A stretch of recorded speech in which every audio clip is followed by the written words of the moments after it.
르호보암이 예루살렘에 이르러 유다와 베냐민 족속을 모으니 택한 용사가 18만 명이라. 이스라엘과 싸워 나라를 회복하여 르호보암에게 돌리라 하더니 여호와의 말씀이 하나님의 사람 스마야에게 임하여 이르시되 솔로몬의 아들 유다 왕 르호보암과 유다와 베냐민에 속한 모든 이스라엘 무리에게 말하여 이르기를 여호와께서 이같이 말씀하시기를 너희는 올라가지 말라. 너희 형제와 싸우지 말고 각기 집으로 돌아가라. 이 일이 내게로 말미암아 난 것이라 하셨다 하라 하신지라. 그들이 여호와의 말씀을 듣고 돌아가고 여로보암을 치러 가던 길에서 되돌아왔더라. 르호보암이 예루살렘에 살면서 유다 땅에 방비하는 성읍들을 건축하였으니 곧 베들레헴과 에담과 드고아와 벳술과 소고와 아둘람과 가드와 마레사와 십과 아도라임과 라기스와 아세가와 소라와 아얄론과 헤브론이니 다 유다와 베냐민 땅에 있어 견고한 성읍들이라. 르호보암이 그 방비하는 성읍들을 더욱 견고하게 하고 지휘관들을 그 가운데에 두고 양식과 기름과 포도주를 저축하고 모든 성읍에 방패와 창을 두어 매우 강하게 하니라. 유다와 베냐민이 르호보암에게 속하였더라.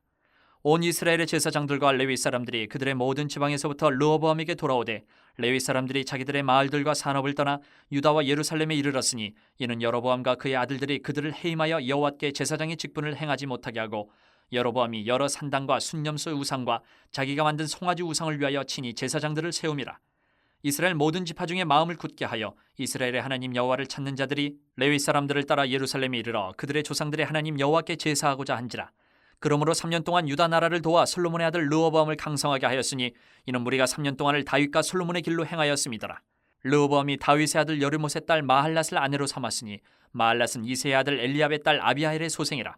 그가 아들들 곧 여우수와 스마리아와 사함을 낳았으며 그 후에 압살롬의 딸 마아가에게 장가들었더니 그가 아비아와 앗대와 시사와 슬로밋을 낳았더라. 르호보암은 아내 18명과 첩 60명을 거느려 아들 28명과 딸 60명을 낳았으나 압살롬의 딸 마아가를 모든 처첩보다 더 사랑하여 르호보암은 마아가의 아들 아비아를 후계자로 세웠으니 이는 그의 형제들 가운데 지도자로 삼아 왕으로 세우고자 함이었더라.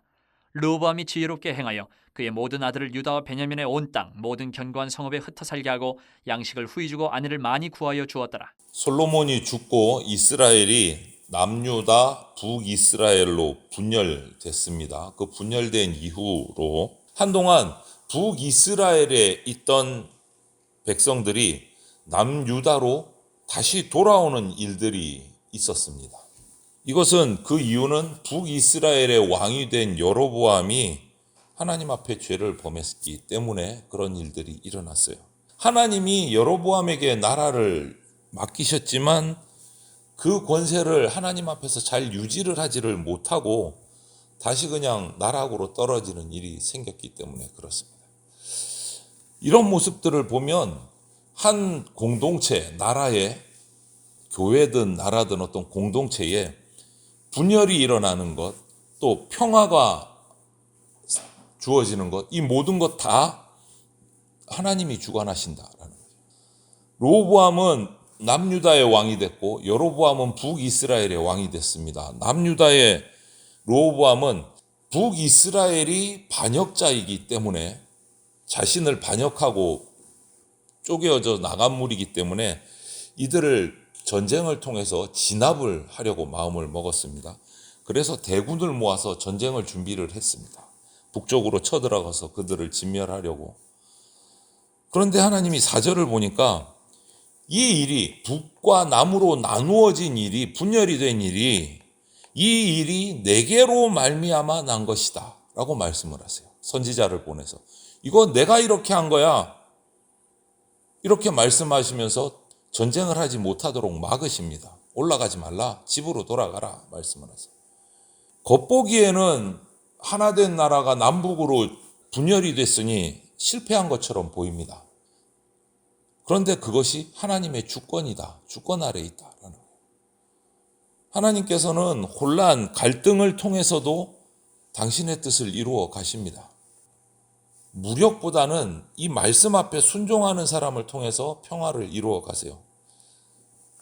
그래서 하나님의 주권을 인정하는 신앙은 내 신앙이 옳아, 너는 잘못됐어, 그러니까 너 나한테 들어와야 돼, 무릎 꿇고 들어와, 이게 아니에요. 싸우는 게 아니에요. 하나님의 주권을 인정하는 신앙은 멈추는 데서 시작됩니다. 멈추는 데서. 혹시 내가 지금 막 갈등이 있고 다투려는 그 자리가 하나님이 멈추라고 하신 자리 아닌가 하는 것을 우리가 다시 한 번 더 묵상하고 기도할 필요가 있습니다.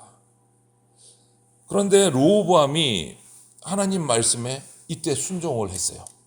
올라가지 마라, 멈추라, 집으로 다 돌아가라. 순종을 했습니다. 그리고 나서 그냥 순종함으로써 끝나는 것이 아니라, 그럼 전쟁하지 않고 내가 이 자리에서 할 수 있는 것이 무엇일까?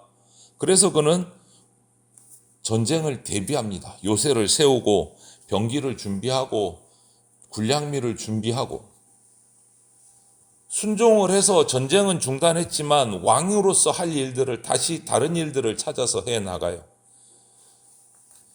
여러분, 하나님의 뜻에 순종했다면 순종하고 그 자리에 멈춰 있는 게 아니고 그 다음 하나님의 뜻에 어울리는 삶을 살아가야 됩니다. 지속적으로 일상의 삶 속에서 하나님의 뜻을 실천해 나가야 된다는 거죠. 반면 북쪽 여로보암을 보면 10지파를 맡아서 북이스라엘의 왕이 되었지만 고민이 많았어요. 왜 그러냐? 가장 큰 고민은 이스라엘 백성은 신앙 중심이 예루살렘에 있는 성전에 있습니다. 그래서 절기만 되면 모든 남성들은 다 예루살렘 성전으로 내려가서, 그런데 거기서 제사를 드려야 되는데 그 성전이 남유다 예루살렘에 있어요. 별로 보내고 싶지 않은 겁니다. 여로보암 입장에서는. 그러다 보면 그냥 백성들이 남쪽으로 가버릴까 봐 그게 불안해서 걱정을 하고 있다가 어떻게 할까 궁리 끝에 이스라엘의 남쪽 유다에 있는 성전을 대신할 시설들을 만들기 시작했습니다. 단과 베델의 금송아지 우상을 만들고 곳곳에 산당을 세우고 순념소 우상을 만들어 세웠어요. 그리고 하나님이 세우셨던 레위인 제사장들을 다 해임했어요. 그리고 자기 입맛에 맞는 사람들을 제사장으로, 그 우상의 제사장으로 세워버렸습니다. 이 여로보암의 이 행동은 여로보암 이후로 북이스라엘에 여러 왕들이 세워졌는데 다 걸림돌이야. 여로보암을 따라가는 거예요. 악을 행하는 거예요.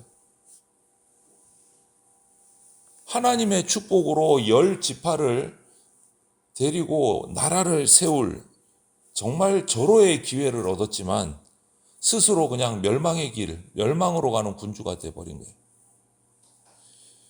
이렇게 여로보암이 우상 숭배를 시작하니까 변화된 모습이 일어나요. 르호보암은 내가 북으로 쳐들어가서 그 백성들을 다 데리고 올 거야 했는데 하나님이 막으셔서 순종했습니다. 그러면 이제 방법이 없나 이러고 있었을지도 모르겠는데 하나님이 보내십니다. 북이스라엘의 여로보암이 우상 숭배를 하니까 북이스라엘에 머물고 있던 레위 지파 사람들, 하나님에게 세움받은 제사장들이 이제 자신들이 할 일이 없는 거예요. 해임되고 하나님을 섬길 성전이 없으니까 그냥 다 남유다로 내려오기 시작합니다. 다 남유다 예루살렘의 성전을 향해서 내려와요. 하나님을 섬기기 위해서. 거기에 또 다른 사람들도 함께 따라서 하나님을 섬기고자 하는 백성들이 따라서 내려옵니다. 따라서. 그것이 3년 동안 이런 일이 있었다라고 오늘 기록하고 있어요. 3년 동안. 그들에게 중요한 것은 신앙이었어요. 신앙. 우상 숭배하는 환경에서는 도무지 살 수 없었기 때문에 남유다로 돌아왔어요. 하나님 여호와를 찾는 레위 사람들을 따라서 돌아오는 백성들이 숫자가 많았던 것 같아요. 왜? 그거 덕분에 남유다가 강성해졌다, 부유해졌다라고 기록하고 있어요. 그러면 북이스라엘은 신앙을, 하나님 앞에서 제사를 이끌고 신앙을 지키고 율법을 가르칠 수 있었던 그 레위인과 제사장들이 남유다로 다 내려와 버린 북이스라엘이 이제 뭐만 남죠? 하나님을 섬길 수 있는 방법이 없어진 거예요. 가르칠 사람도 없어요. 이제 우상숭배밖에 없는 거예요. 하나님 앞에 죄악을 범죄하는 나라가 되어버린 거예요. 여러분, 신앙의 문제보다 더 큰 대의명분은 있을 수가 없습니다. 10지파를 잃고 유다, 베냐민 지파 2지파만 갖고 왕국을 유지하고 있던 르호보암은요, 힘을 얻는 거예요. 다시 북으로부터 되돌아온 레위 사람들과 제사장들, 또 하나님께 제사 드리기 위해 그들과 함께 따라 내려온 백성들이 3년 동안 계속 내려온 거예요. 그래서 유다가 강성해집니다. 최소한 3년이나마 강성할 수 있었던 거지. 이들이 3년 동안 계속 내려온 거예요. 조금씩 내려온 거예요. 그래서 그들을 어떻게 표현했느냐? 다윗과 솔로몬의 길, 곧 하나님 여호와를 경외하는 길로 행했기 때문에 남유다가 강성할 수 있었다라고 표현을 해요. 르호보암이 다시 강성할 수 있었던 비결은 다른 데 있지 않아요. 딱 하나요. 하나님을 경외하는 신앙, 그거 하나. 예루살렘에 성전이 있고 그 성전에서 하나님의 말씀대로 섬기고 제사할 수 있었던 그 하나님을 잘 경외한 것 때문에 나라가 강성할 수 있었어요. 여러분, 오늘 본문에서 우리가 기억할 것은 딱 하나입니다. 개인이든 나라든 뭐 어떤 공동체든 강성할 수 있는 조건은 딱 하나다. 하나님 경외하는 것이다. 하나님 경외하는 것이다. 북이스라엘의 첫 번째 왕이 되었던 여로보암은 결국은 우상을 숭배하는 쪽을 선택해서 하나님의 진노를 받아서 멸망의 길을 택했어요. 그로 인해서 하나님을 섬기려는 백성들이 남유다 쪽으로 다 이탈을 해버렸습니다. 덕분에 전쟁을 멈추라는 말에 작지만 그대로 버티고 있었던 남유다는 더 강성해졌어요. 전쟁을 치르지 않고도 더 강한 나라가 됐습니다. 무력으로 분열을 막으려다가 하나님 말씀에 순종해서 전쟁을 멈춘 덕분에 부강해졌어요. 여러분, 부흥하는 것, 강성해지는 것, 하나님을 경외하는 데서 시작됩니다. 여기에는 그냥 어떤 예외도 있을 수가 없습니다. 이 시간 우리가 기도하실 때 내 뜻보다 하나님의 주권을 신뢰하고 멈추라고 하실 때 내가 멈출 수 있는 그런 믿음, 용기를 주십시오.